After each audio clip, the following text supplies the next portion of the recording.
বাপ মায়েরা আসলে এরকমই হয়, বিটির বাড়ি তাহলে মাছ মাংস খাইতেই চায় না, কি কারণে বলো তো। আজকে আমি কি রান্না করছি জানেন?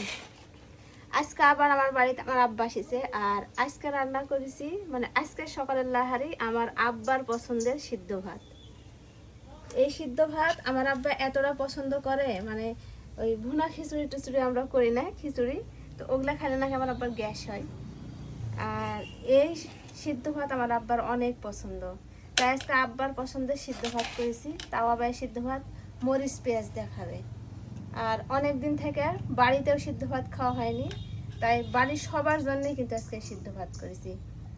অনেক আবার চিনে না কিন্তু, অনেকে চেনে না, অনেকে তোমাকে ধুয়ে দিবেনি কি জন্যে।